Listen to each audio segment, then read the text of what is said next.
Welcome to Born to Explore. In this video, we're going to show you our custom-built Murphy bed and folding table.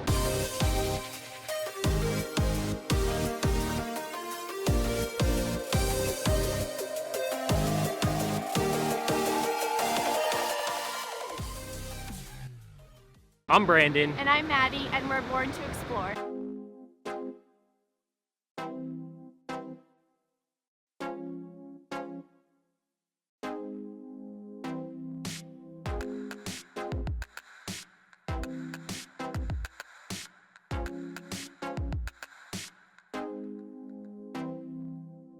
So with Thanksgiving being right around the corner, we wanted to take a second and say thank you to you guys. At this point, we have a little over 2,000 total views across all of our videos and over 60 subscribers. So to us, that is a huge deal. So thank you guys so much for your support. All right, guys, so if you saw our last video, which if you haven't, we're gonna post a link somewhere up here. If you haven't seen that video yet, check it out. It gives you a full tour of our van before any of these modifications. But if you saw that video, we talked about one of the biggest modifications we were going to do to the van, which was building this Murphy bed. So I'm going to kind of give you guys a tour of it and how everything works and where we got our materials. So yeah, so this is it. We pretty much got all of our materials from Home Depot. Maybe not the cheapest place. You could find better deals on a lot of this stuff online, maybe Amazon or some other online website. But Home Depot was perfect for us. It was a one-stop shop. I knew everything that I needed and we wanted to get it right away. So we went ahead and just bought everything. Total for the high quality birch veneer plywood that we got, 3/4 inch, all of our paint, all of our hardware, screws, hinges, latches, everything. It was a total of just under $300. So again, you could probably find some of that stuff cheaper, but for us, this is perfect. This is exactly what we wanted. So on this side, we have a barrel latch holding up the Murphy bed here. On the far side, we have a 3/4 inch square dowel with a pin and U-bracket setup similar to this on the far side there. So this is very, very sturdy. It does not rattle, doesn't move when we're driving. So it's perfectly sturdy. And the reason it needs to be sturdy is because we have this fold down table. So the way this works is you pull these pins. I have the 3/4 inch square dowel Velcroed to the platform here to keep it easily accessible but also out of the way. Pop in the dowels with my pre-drilled holes.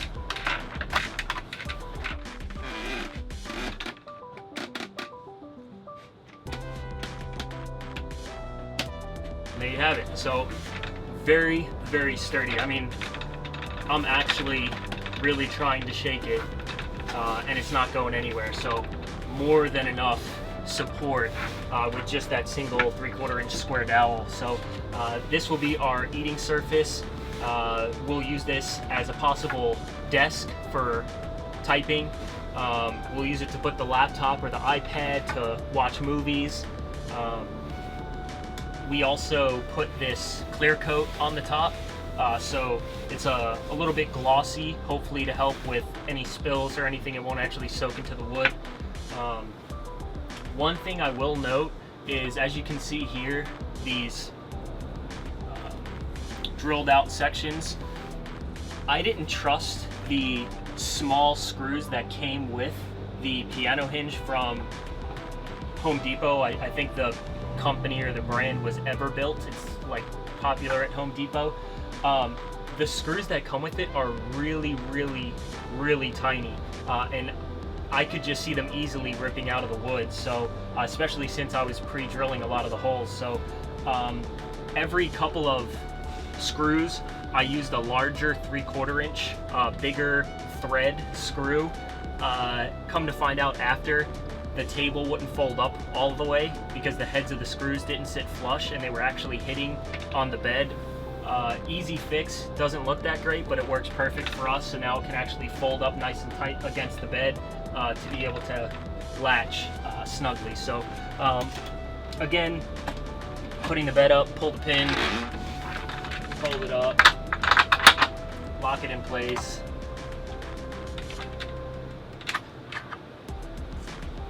The support, Velcro's right here, pins, latch right back in there. So nice and easy. All right, so underneath the bed, originally the way to access the space underneath here around the wheel well was to lift this piece up here. We needed this snug so that we could mount the bed to it, so I actually drilled it down so it can never come up. So now in order to access that storage, I built these cabinets here. So just simple cabinets, simple hinges, again, everything from Home Depot. And underneath here, we plan to for sure store our tent and our 2 camp chairs. And there is a little bit of extra room for some smaller things down underneath there. Another small storage area down here. We plan to put a small plastic storage bin, something we can put a lid on, maybe stack too high back in there. Just easy pull-out access. And then at the back, we do have a actual pull-out drawer that I made, so maybe just some smaller garage stuff to kind of keep back out there that you can only access when the back doors are open. All right, so the Murphy bed itself, on the back side, it actually has another one of these pin dowel situations to mount it up against the wall to keep it sturdy. So in order to get it to go down, you do need to pull the pin on this side. Remove the dowel, just swings down. And then on this side here, flip the latch, flip the mattress. There you go. So for now, this is gonna be our bed. Just using these, and this just tucks in here, but using these mattresses, they are not the most comfortable, but they are what we have for right now. So this is what we're going to be using for our camping trip coming up this weekend. We're kind of going to test out everything, make sure everything holds up nicely. So in the future, we plan to get 2 separate mattress sections. So we'll have one permanent mattress section for the couch here that'll never move. It'll just always stay. You know, about a 14 or 15 inch section of mattress there, and then a second mattress section that will cover the whole rest of this area here that will fold up with the Murphy bed kind of in an L shape. The reason we did that was so that we could actually keep all of our bedding, our pillows, everything up and out of the way. We do have a 50-pound pit bull who loves cuddling and jumping up on the couch and our bed, so it'll be nice to kind of keep all that stuff clean, up, out of the way. So that's the plan with that. For now, we're gonna just be using these. So again, everything folds up. This.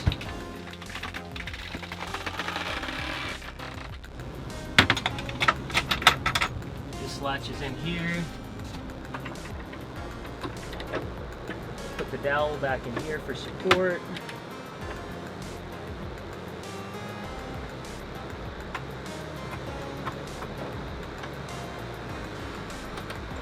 And you're all good to go. Everything's back up nice and sturdy. So one of the biggest complaints, one of the biggest annoyances that we had was converting, if you guys saw our previous video, converting the couch, double couch and table down into the sleeping surface.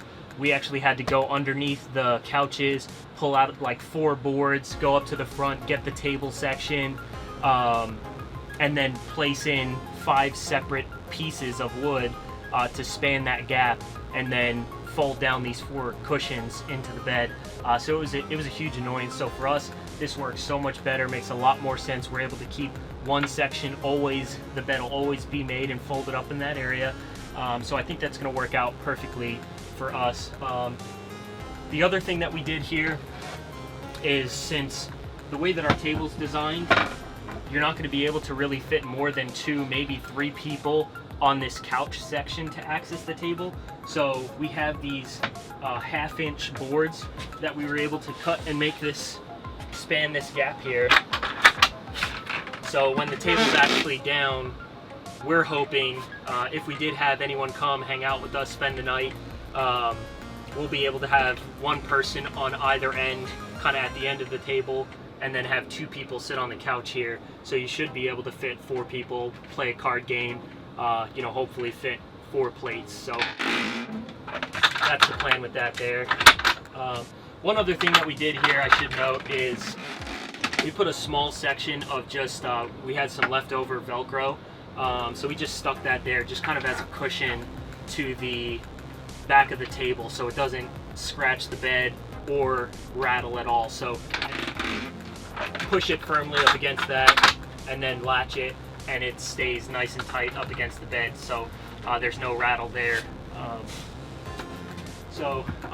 One of the other things that I was really stressing about trying to figure out what we were going to do since we will be traveling with our dog was I wanted to be able to, one, make it safe for him to travel and ride in between the seats up front, and not have him slip and slide all the way to the back of the van if we accelerate or if we got into an accident or anything like that. So I was trying to figure out all kinds of different sturdy, efficient, cool ways to design and build something for the front to kind of wall it off, to double as a dog kennel and also support when we're driving. So I'll show you what we ended up going with. It's really the simplest option, and I think it'll work great. So all we did here is a simple dog gate you can buy on Amazon. It's the smallest it goes is 24 inches, so this is 24 inches right here. Sticks out a little bit, but I think it'll work perfect. And then it actually fully expanded is 5 feet. So this will actually come out like this to block off the area up there. We do this. So this is our blackout curtain also for the front cab area.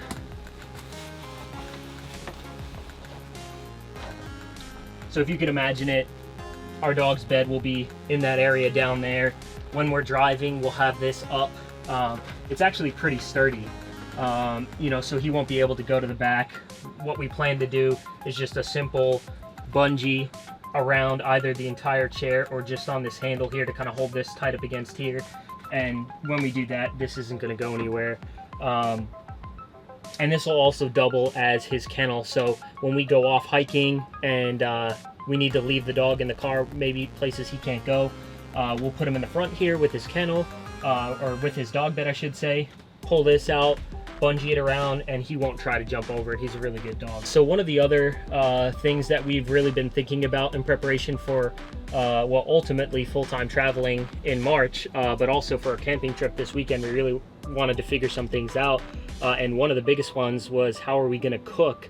And we were thinking we're going to buy, like everybody does, you know, a 2-burner camp stove. So I actually had one saved on Amazon. I did my research. I knew which one I was going to buy. But then Maddie's mom had one of these hot plates. So I'm pretty sure this is a cheaper brand as far as hot plates go. It's a 900 watt hot plate. So on high, the highest setting, it's 900 watts. And so I would assume, you know, on the medium setting, it's 450 watts and so on. So we have an outlet right here. We have our 2000 watt inverter. And so we actually tested this out. We plugged it in, we put it on high. It doesn't pop any breakers. It doesn't blow any of the fuses. And it actually boiled water relatively quickly. So for our camping trip this weekend, we're actually going to test it out. Hope that it works long term. You know, for boiling water, cooking noodles, you know, and also to be able to actually fry things, chicken, and so on. So that really solved a big problem for us that we were really trying to figure out as quick as possible. So some of the other things that we still want to do, if we pop in here, currently our closet space, we're actually going to use, the plan is to use 3/4 inch dowels, drill them to this board here, go all the way around kind of in a U shape across there, and put a removable table there. So, you know, if you can imagine it, the supports around the back, put a table on top there, and that can be kind of like an office or a desk area. We also are debating whether or not we should completely remove these doors. As you can see, if I open this, it takes up nearly all of the space here. So even just to access the closet is a little bit of an annoyance. And I can imagine actually having a desk in there, someone with a chair here, you're not going to be able to get around them at all. So one of the things we were thinking of doing is similar to how, you know, Winnebago or some of the other RV companies have those accordion style doors. So we were thinking of doing something like that, either you know, horizontal like this, or vertical, screwed in and then pulled down from the top. So again, some of the other things we're thinking of doing, definitely a swivel chair up front here. I just think that'll really open up this space, so we're looking forward to doing that. Another thing we've really been considering, since we're going to be taking this across the country, is figuring out a way to get an armrest on these chairs. So neither the driver nor the passenger seat have built-in armrests on the inner side. So there's the armrests on the doors on both sides, and so we're trying to figure out if we need to buy completely different seats, or if we can actually make something possibly out of wood and put a cushion on it, or a metal bracket or something to function as an armrest, so I can actually relax my shoulders when I'm driving specifically. We still plan in this open space up here to put either a calendar, a whiteboard, or just do sections of shoe rack for this area as well. Right now it's just wasted space, so we want to make sure we really use all of the space that we have. We're still debating again whether or not we want to completely remove the microwave. We're gonna test it out this weekend, make sure that it actually works. It's a 900-watt microwave. I don't know what the peak wattage is of it, so we just want to test that out, make sure everything works there, and then maybe we'll keep it just to kind of heat stuff up if we cook a bigger pot of something for dinner. If we do remove it, we're thinking of doing kind of a slide out cutting board table here. One, so that we can put the hot plate here, cook, and then have the steam vent right out of the max air fan, but also just to kind of have some extra counter space. All right guys, if you like this video, please give it a thumbs up. If you found this video helpful or interesting, please click subscribe. You'll keep up to date with all of our new videos. We plan to continue to post a video at least once every other week. Thanks for watching, guys, and remember, we were born to explore.